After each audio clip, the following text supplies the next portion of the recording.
Hello and Assalamualaikum to Miss Nur Izzati binti Kamaluddin and all my fellow friends from PJK and also TELSO. So today's topic is effective teaching and learning and also classroom management. Now I would like to introduce my team members. Starting from me, the first presenter, my name is Siti Nur Fatihah binti Alpandi. The second presenter is Muhammad Syahid Adik bin Sulaiman. The third presenter, Nurul Fatin Nabila binti Muhammad Fauzi. The fourth presenter, Fatin Idayu binti Fauzi. And the last presenter will be Muhammad Naim bin Kosi. In my part, I will explain more on the definition, types of teaching style, and the types of learning style. Here we have three definitions. Number one is effectiveness. Effectiveness is the capability of producing a desired result or the ability to produce desired output. When something is deemed effective, it means it has an intended or expected outcome. Number two is effective teaching. Effective teaching refers to the extent to which the teacher employed learning outcomes successfully to bring about the intended outcome for the program of study, stated by Kraikow 1995. Effective teaching is the ability to improve student achievement. Last one, number three, is effective learning. Effective learning refers to the learner successfully acquired the knowledge or the skill through the study, experience, or being taught, and also to have a desired result through an effective teaching. Effective learning is the student successfully acquired the knowledge through the effective teaching and learning. Next, what is teaching style? Teaching style refers to a teacher's preferred way of solving problems, carrying out tasks, and making decisions in the process of teaching, and the side differing from individual to individual may sometimes differ between different groups, for example school, stated by Sternberg 1997. To make it simple, teaching style, also called teaching method, they are considered to be the general principle, educational and management strategies for the classroom instruction. Here I will going to elaborate one by one the types of the teaching style. Number one is the authority, or we call it as the lecture style. The authority model is the teacher-centered and frequently entails lengthy lecture session, or we call it as a one-way presentation. So in this style, students are expected to take notes or absorb the information.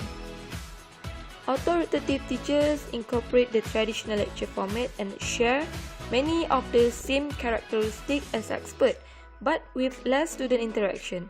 So this style is acceptable to use for higher education discipline or auditorium setting with large groups of students. The pure lecture style also is suitable for subjects like history, which needed for memorization of the key facts, date, names, and others.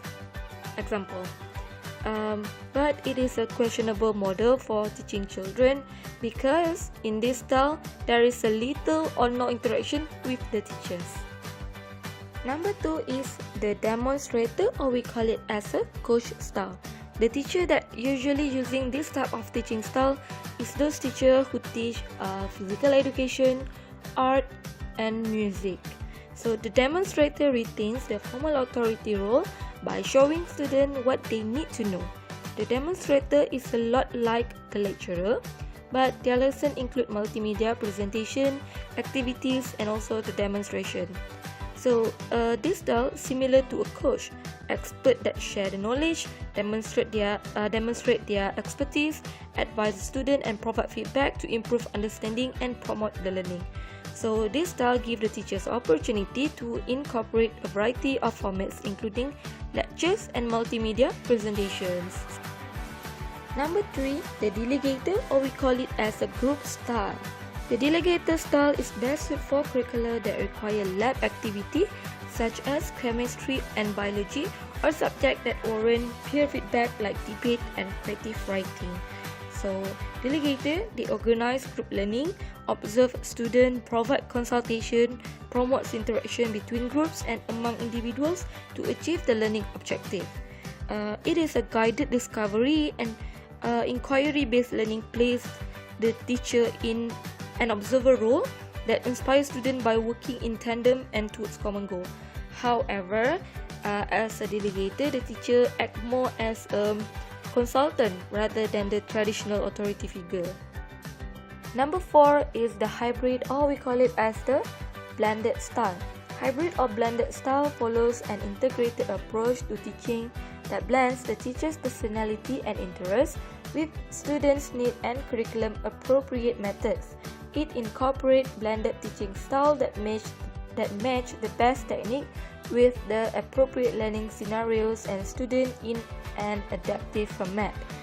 The good thing about the blended style, it is very inclusive and it enables teachers to tailor their style to student needs and appropriate subject matter. However, in this style, it is very risky by trying to be many things to all students and prompting teachers to spread themselves to thin and dilute learning. And last one, number 5, the facilitator, or we call it as activity style. Facilitator promotes self-learning and helps students develop critical thinking skill and retain knowledge that leads to self-actualization. It designs participatory learning activities and manage classroom projects while providing information and offering feedback to facilitate critical thinking. So this style trains students to ask questions and help develop skill to find answer and solution through exploration. It is ideal for teaching science and other similar subjects. However, it is very challenges to the teachers to interact with students and prompt them toward discovery rather than lecturing facts and testing knowledge through the memorization. Now, what is learning style? Cave 1979 defines learning style as the composite of characteristics, cognitive, affective, and physiological factors that serve as relatively stable indicator of how a learner perceives, interact with, and respond to the learning environment. According to Stewart and Felicetti, 1992 defined learning style as those educational conditions under which a student is most likely to learn. The term learning style speaks the understanding that every student learns differently. Thus, learning styles are not really concerned with what learners learn, but rather how they prefer to learn. Technically, an individual learning style refers to the preferential way in which the student absorbs, processes, comprehends, and retains the information. So, these learning styles are found with educational theory, Neil Fleming's VARK model of student learning. So, you can see VARK learning style is from Neil Fleming's theory. VARK is an acronym that refers to the 4 types of learning style: visual, auditory, reading or writing, preference, and kinesthetic. So, the VARK model acknowledges the student have different approaches to how they process information, referred as a preferred learning mode. Okay, number 1 is visual. Learn by seeing. The learner prefers to use pictures, image, diagrams, and movies. So, what other strategies for the visual learners can do is utilize the graphic organizers such as chart, graph, or diagram. Redraw your pages from the memory, replace important words with a symbol or initials, or highlight important key terms in the corresponding colors. Number 2 is auditory. Learn by hearing. The learner prefers music or auditory listening activities, lectures, and also discussion. Auditory learners best understand new content through listening and speaking in situations such as lectures and group discussion. So, what the strategies for the oral learner can do is they can record their summarized note and listen to them on tape, or they can reread the notes or the assignment out loud, or they can explain the notes to their peers or their fellows that also the oral learners. Number 3 is kinesthetic. Learn by doing. The learner prefers hands-on activities, experiment, and manipulating objects and material. Students who are kinesthetic learners, they best understand information through tactile representation of information. These students are hands-on learners and learn best through figuring things out by hand. So, what other strategies for the kinesthetic learner can do is they can use the real life example, application and case study in the summary to help with the abstract concept, or they can redo the lab experiment or redo the projects, or they can utilize pictures and photographs that illustrate the idea. And last one, number 4, reading and writing. Learn by read and write. The learner prefers reading textbook, taking and writing the notes. So for read and write learners, students with a strong reading or writing preference learn best through words. These students may present themselves as copious note takers and are able to translate abstract concepts into words and essay. So what are the strategies for the read and write learner? Is they can write and rewrite their own words and notes, or they can reword main ideas and principle to gain a deeper, more understanding, or they can organize the diagrams, charts and a graphic organizer into the statements. So that's all from me. I pass it to Shahid Adib and thank you for listening my presentation. Thank you, Fatiha. Hi guys, Assalamualaikum warahmatullahi wabarakatuh everyone. My name is Muhammad Shahid Adib bin Sulaiman. I will cover on qualities of a good teacher and effective teaching and learning strategies as well. Being a good teacher is extremely important, and a good teacher is where the student will remember for the rest of their lives. But what really makes a good teacher? There are a lot of things to consider when answering these questions, but I have provided some qualities of a good teacher that we believe are most important when it comes to a quality teaching. First and foremost is communication skills. A strong communication skills are important to the teaching aim itself. As a teacher, having the ability to express verbal, written, and body language may help to translate the concepts into clear structures for the student understanding. It also helps the student to know what is exactly expected from them, including understanding the due dates for specific homework or assignments. Secondly, listening skills. A good teacher is not only having the student listen to the teacher, but also making sure that the teacher listen and give the attention to the students that they need, because each student is different and express themselves in their own unique way. For example, when the teacher asks for their opinion, the teacher can actively and carefully listen what the learner want to and have to say. Third is strong work ethic.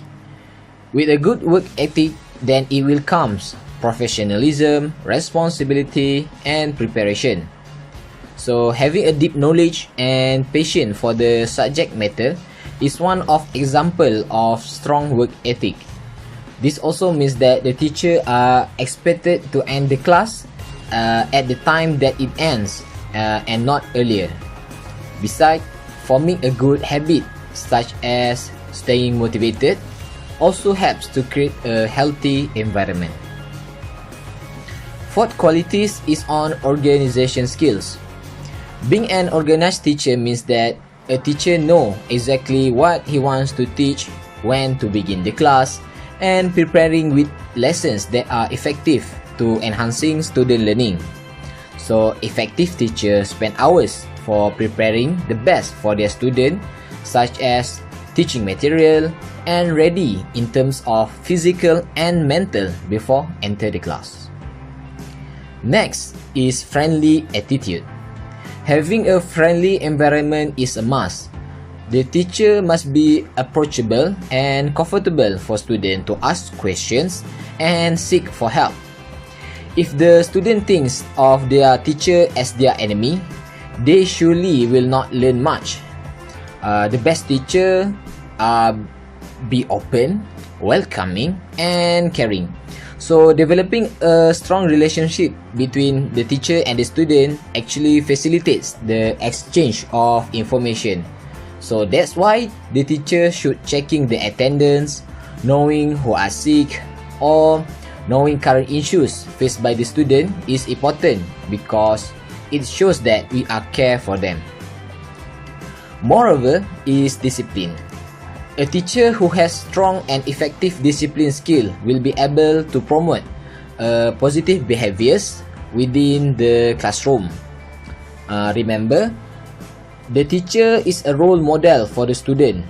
As a good teacher, we should show a good examples to the students, like punctuality and good attire shows the teacher discipline.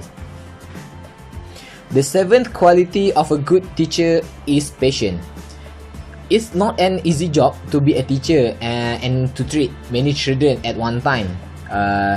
The teacher will be facing different difficulties with different age when it comes to teaching and interacting. Thus, it takes a great deal of patience. So yeah, experience is the best teacher, right? Therefore, patience is important because it allows the teacher to learn what specific tactics works and do not works. Last but not least is respectful. Teacher cannot threaten, mock, insult, or tease children in any shape and any form. Showing some sort of disrespect not only damage the psychology of a child, but can also endanger our job and our reputation. Now, I continue our presentation on effective teaching and learning strategies. First strategies is cooperative learning. Cooperative learning is meant by encourage students with mixed abilities to work together in completing a task. In cooperative learning, the student will develop their self-confidence by verbally express their ideas and response to others.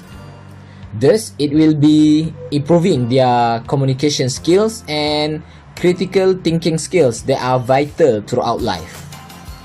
According to Cloud 2014, cooperative learning has associated benefits that cannot be achieved by individual learning like social interaction, leadership skills, and facilitating exchange of ideas.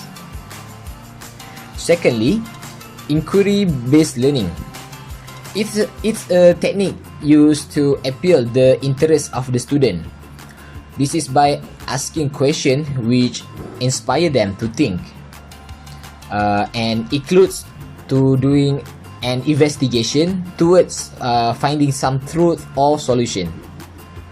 Inquiry-based is a transformation of traditional classroom where students only memorizing facts and taking up notes. So the role of teacher in inquiry-based learning, they will become a facilitator to guide on site. For example, we may ask to the student, what do you guys take for your breakfast? Is it follow the guidance of food pyramid or not? So this type of question will make them to reflect on their self and explain and explore more about the topic. Third strategy is visualization. In class, visual aids like smartboard, projectors will help boost the lesson. Some kids can collect information and have a deep understanding by hearing a lecture, but some visual learners need a little bit more than that. By displaying informative graphic enables students to see conceptualized visuals clearly. Another strategy is implementing technology. A great way to engage the student is by incorporating technology in the teaching because we know in the 21st century, digital media surrounds the young people. With the help of technology, the teacher may provide necessary photos, videos, and platforms that make the learning is fun. The teacher may use YouTube to explain some concept and use Kahoot for test their understanding. Moreover, differentiation. To ensure no student was left behind, the teacher should differentiate teaching based on student abilities. This is because each student has different learning pace, interests, and style. It can be overwhelming to develop multiple lessons and activities to suit the level and interest of each student. But the important thing is to help the student learn. For example, we can ask students to read and write for their understanding, and then ask them to have a short acting session at the end of the class where suit best for kinesthetic learners. Last but not least is brain break. Brain break in simpler form is a short break during class and filled with some activities. Rather than normal break, students usually take a nap, but brain break is something different. Regardless any subject that the teacher was teaching, a simple brain break should be applied because the main aim of a brain break is help someone to refocus and prepare students to learn again after some period of time. Brain break was believed to help students re-energize because it increasing the blood flow and enhancing the brain function. For instance, we can playing sentence by sentence story or having a breathing exercise during 5-minute breaks. Some research has shown that brain break is important. According to Neil 2019, it reveals that there is improvement in academic achievement after implementing brain break in the classroom, where promoting movements and physical activity. I guess that's all on my side. We proceed our presentation with next presenter. Thank you.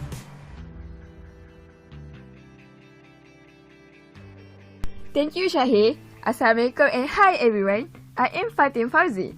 I will proceed our presentation with definition of classroom management, principles of classroom management, and classroom management challenges. Classroom management. What is it? It refers to the wide variety of skills and techniques that teachers use to keep students organized, orderly, focused, attentive on tasks, and academically productive during a class. At here, when classroom management strategies are executed effectively, teachers minimize the behaviors that impede learning for both individual students and groups of students, while maximizing the behaviors that facilitate or enhance learning. To get an effective classroom management, teachers must know some principles of it. Okay, now let's go to the 5 principles of outstanding classroom management. Effective classroom management requires awareness, patience, good timing, boundaries, and instinct. There's nothing easy about handling a large group of easily distractible young people with different skills in the classroom. So how do master teachers do it? Firstly, as a teacher, we must apply the concept of take care of yourself to take care of your students. To learn effectively, students need a healthy teacher. So a teacher needs to get enough sleep, eat healthy food, and take care of their own well-being. Jessica, in her first year of teaching, said, I was working 15 hours a day and was completely stressed out. My husband finally said to me, the most important thing that you do at school is to make decisions. If you are too tired to do that properly, it won't matter how well prepared you were the night before. This shows that a few deep breaths can go a long way to help the teacher identify frustration before they act on it. In fact, countless studies proven the idea of self-care reduces stress, which can deplete your energy and impair your judgment. This also will improve executive function, greater empathy, and increased resilience, which are qualities that will empower a teacher to make better decisions when confronted with challenging classroom situations. Second, focus on building relationships. Building healthy student-teacher relationships is essential to a thriving classroom culture and even sets the stage for academic success. A middle school teacher, Kim Manzer, said that she always made the time to talk to students as a whole class or one-on-one. She added, her students appreciate it so much when she just stopped to listen and take interest in them. At here, many educators noted that a teacher's ability to balance warm and strong boundaries is key to successful relationships and classroom management. I would like to emphasize these quotes, which is be consistent but flexible, love them unconditionally but hold them accountable, Lastly, give them voice, but be the leader.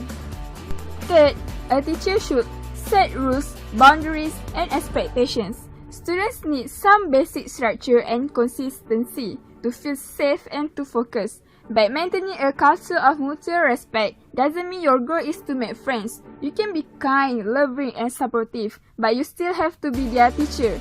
To do that, establish the code of conduct early in the year and be sure that everyone, including you as the teacher, make an effort to stay true to it.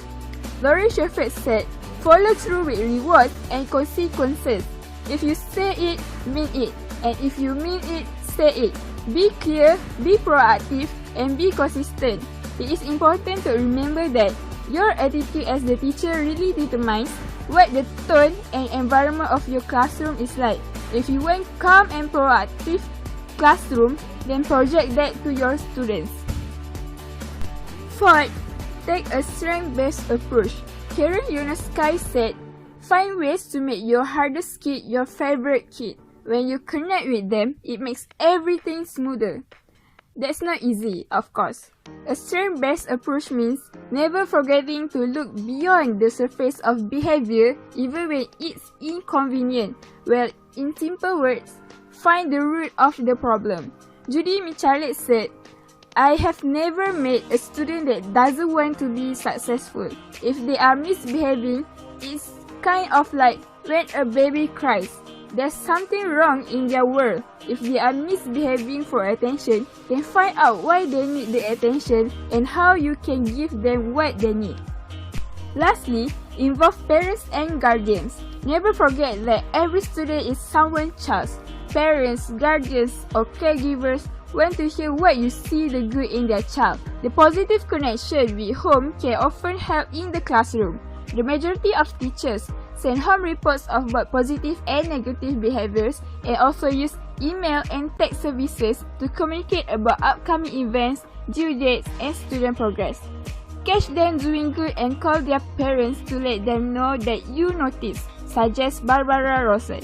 And here, it's important that parents are involved and know what's going on so they can support and reinforce at home. Lastly, my point is about classroom management challenges and simple solutions. Nowadays, a perfect classroom is learner-centered, a place where students become increasingly more autonomous and less dependent on a teacher. Here are some of the classroom challenges that a teacher are likely to face and how to overcome them. Firstly, seating arrangement. The first day of school, you walk into your classroom and see 3 to 4 long rows of desks. This may be a classic classroom seating arrangement, but it's the worst kind to have 4 learner-centered classes. How to overcome it? Move the desks to form a circle or semicircle, or group them together in clusters or 3 to 4 desks. Make sure students who are working together in pairs or groups are facing each other so that they can easily interact with each other during a task. Second, time constraint. As a teacher, you have plenty of ideas for amazing and engaging activities, but you must make sure first that you have plenty of time to carry them out. Does it make sense to start a game you know you won't have time to finish it? No, right? So consider first how many time you have for each class. Next, consider the goal. Plan activities that will help them achieve this goal, but try to envision a time limit for each. If you are planning a drilling session, you might not want to take more than 5 minutes for it. Also, consider giving your class a time limit such as give only 10 minutes for our discussions. But it's also important to be flexible. If your class is having a very productive discussion, you might want to give them a few more minutes to wrap it up instead of ending it abruptly. Third, different levels. In the class, we have students who are a bit more advanced or some that are behind their classmates. If you slow down, the stronger students may get bored, but if you quicken the pace, your weaker students may not be able to follow along. What to do at here? So, as a teacher, you need to be aware of what each student's strengths and weaknesses are. Every student is better at something. So, divide the class based on these strengths and weaknesses. In some cases, you will want to have stronger students modeling the right answers for the weaker ones. In some cases, it's better to have students with similar levels together in the same group. Fourth, the challenge is about class size. The larger the class, the less each student gets to make individual contributions. So, if you like to have during sessions, you must realize that each student may get to answer only once.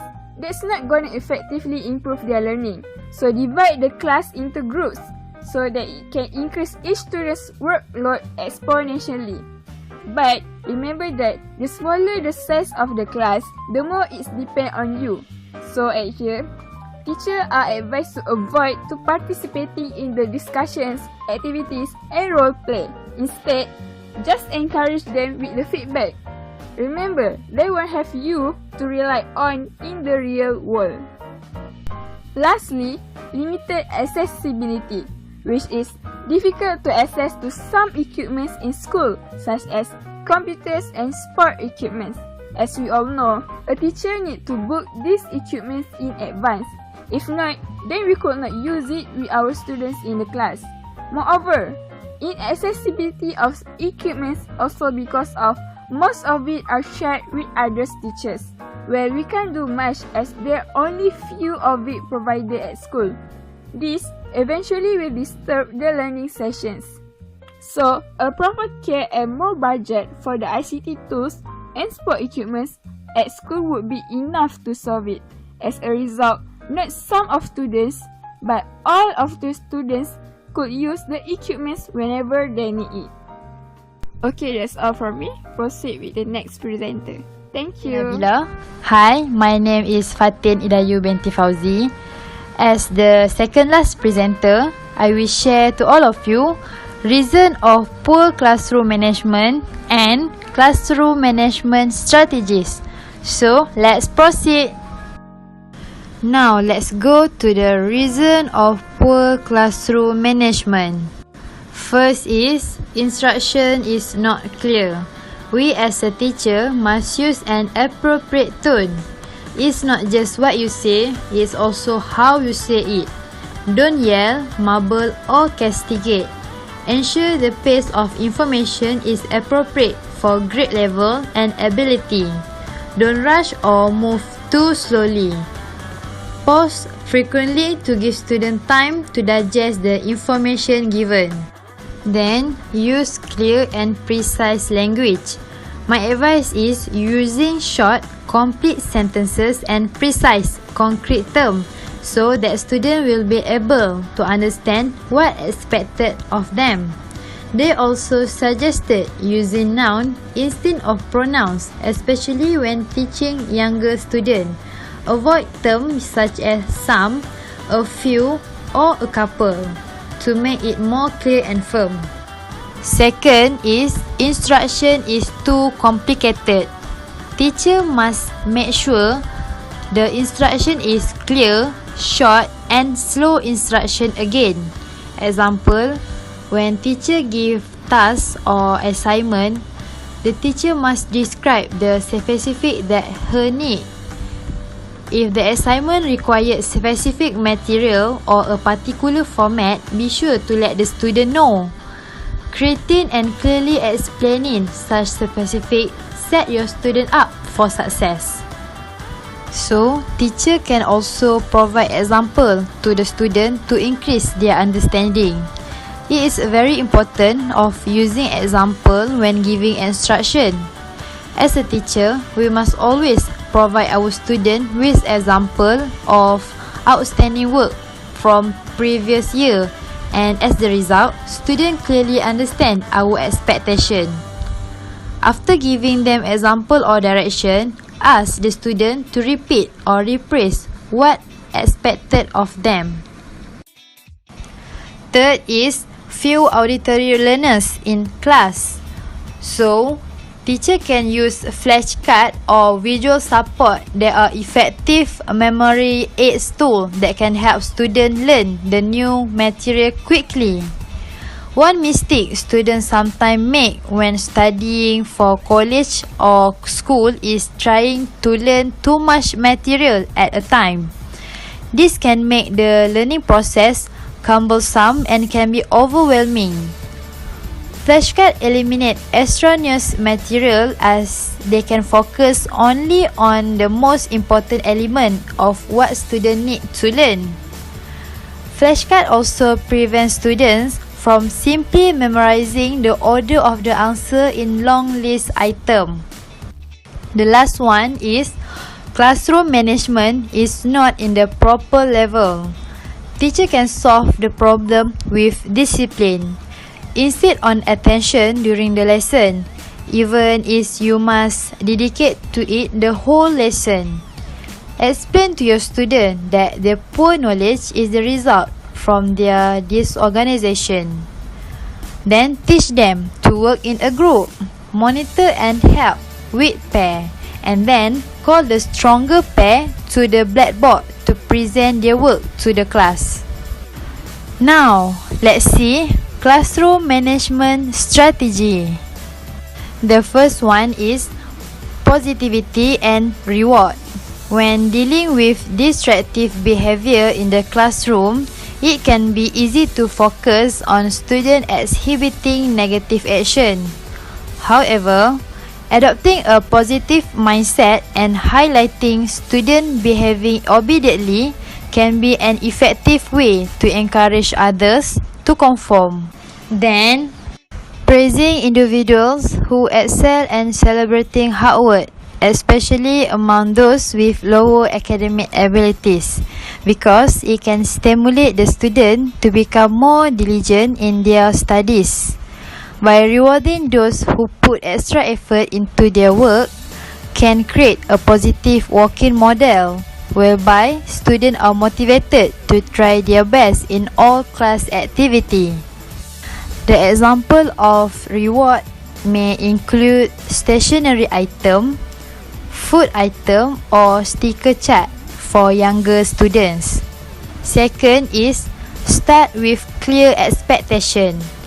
Teachers can take charge of the class up front by setting clear expectation. Research states that clearly defined parameters for classroom behavior affect discipline. If teacher communicate with the student and set certain classroom expectation, it will help students to mature and develop better social skill. They will learn more and it will create a friendly, safe and learning environment for everyone in the classroom.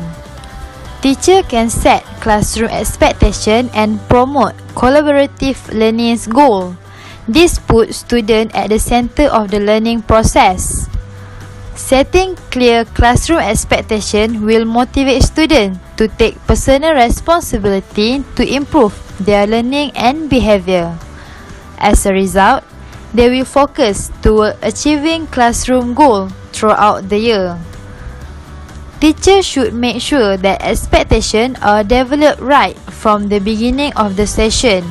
If they are inconsistently reinforced or developed at the middle of the session, it will confuse the student. Third is build in time for question. Teacher is encouraged to ask only one question at a time. When you ask more than one question, students often do not respond because they are unsure which question you want them to answer. And then give students time to think and formulate responses. Waiting 5 to 10 seconds will increase the number of students who volunteer to answer and will lead to longer and more complex answer. If students do not volunteer after 10 seconds have passed, rephrase the question. Fourth is practice what you preach. Be a positive role model and demonstrate how students should behave in your classroom. Students learn from your action and words. Therefore, you need to offer a positive example for them to follow. If you want students to respect you, then you need to show them respect too. For example, don't talk to your colleague loudly when the class is walking, or stand on furniture, and definitely don't use your phone in the classroom. The next one is try digital curriculum. A digital curriculum system is online teaching software that empower teacher by saving them time with planning and grading, so they can spend more time with their students. Since digital learning is far more interactive and memorable than voluminous textbook or one-side lecture, they provide better context, a greater sense of perspective, and more engaging activity than traditional education method. This allows students to be better connect with the learning material. Further, they often offer a more interesting and involving way to digest information. This is reflected in their retention rate and test score. Also, when students can track their own progress, it can improve motivation and accountability.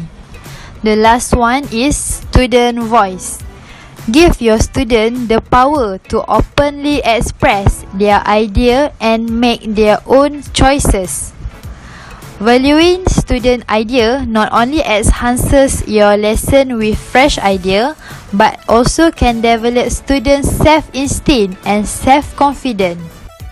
Student feedback can also be useful method for encouraging students to develop their own opinion and think critically. Example can include voting on whole class activity and a suggestion box in the classroom and the peer assessment. Guys, hi, hello, what's up guys, how are you? I hope that you are still with us. And my name is Muhammad Naim bin Qasim, and I am the last presenter for today. So today I'm in charge in covering the importance of classroom management and the importance of professional development for teachers. So without further ado, let's go!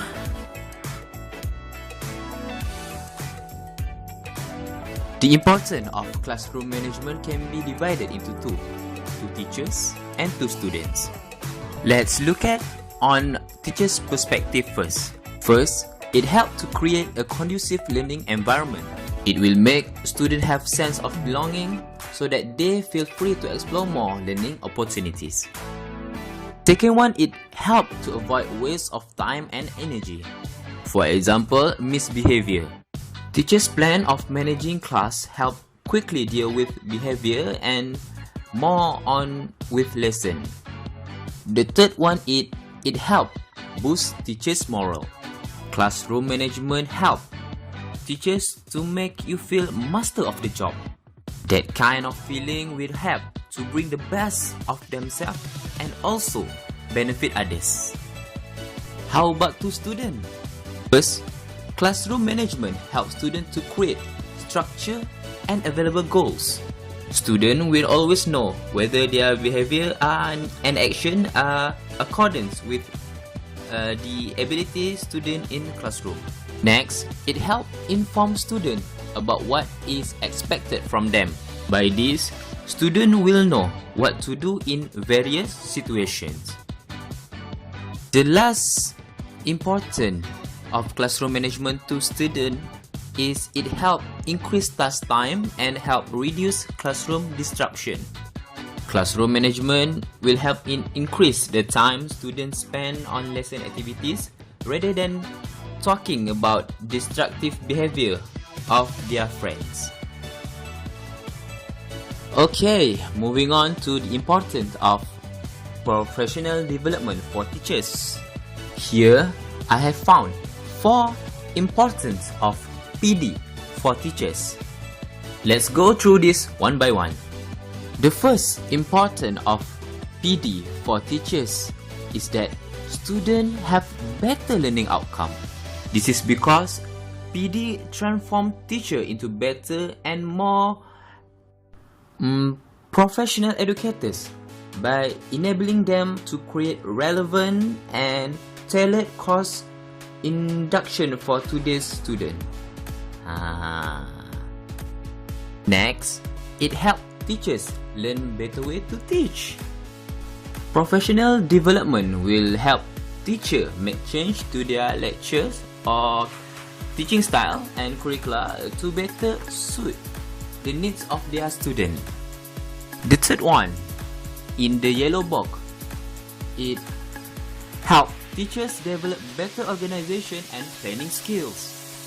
PD will help teachers better in planning their time and staying organized when organizing and teaching in class. The last one is teachers gain knowledge and industry insight. Professional development will help teachers to expand their knowledge based in different subject areas. The more professional development a teacher undergoes, the more knowledge and industry insight they gains.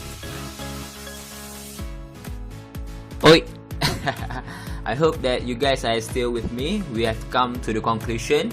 As for the conclusion, let's recap what we have learned today. So today we have learned about two main subtopic, which is effective teaching and effective learning and classroom management. So we have three learning styles, which are visual, auditory, kinesthetic, and reading and writing. Yeah. Moving on to the qualities of a good teachers, and we have 8 of them. First, communication skill, followed by listening skill, strong work ethic, organization skill, friendly attitude, discipline, passion, and also respect.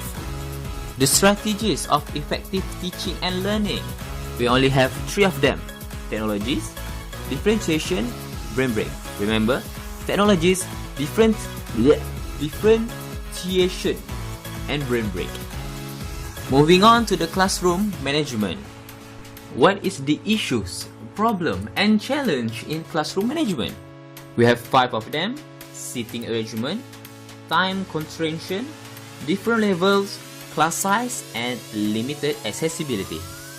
How about principles? We also have 5 of them. First of it, take care of yourself to take care of your students. Second, focus on building relationship. Third, set rules, boundaries, and expectation. Fourth, involve parent and guardians. Fifth, take a strength-based approach. Moving on to the reason of poor or low quality of classroom management. There are 4 of them. First, instruction not clear, instruction too complicated, few auditory learner in class, and the last one is classroom management is not proper level. Classroom management strategies. How many? 6 of them. Positivity and reward. Start with clear expectation. Build in time for question. 4 is practice what you preach. Next is try a digital curriculum, and the last one is students' voice. Next, the importance of classroom management. Okay, it divided into 2 teachers and 2 students. For 2 teachers, it helps to create a conducive learning environment, help to avoid waste of time and energy, and boost teachers' morale. As for students, it helps create structure and available goals, help inform students about what is expected from them, and also increase task time and help reduce classroom disruption. Okay, last one. The importance of professional development for teachers. 4 of them. First, a student have a better learning outcome. Second, a teacher learn better way to teach. Third, teachers develop better organization and planning skills. And the last one is teachers gain knowledge and industry insight. Okay guys, we have come to the end. I hope that you have a clear view what professional development is. The effective teaching and effective learning and classroom management. Thank you so much for your time and attention. I really I appreciate it. A big round of applause. Till we meet again, thank you.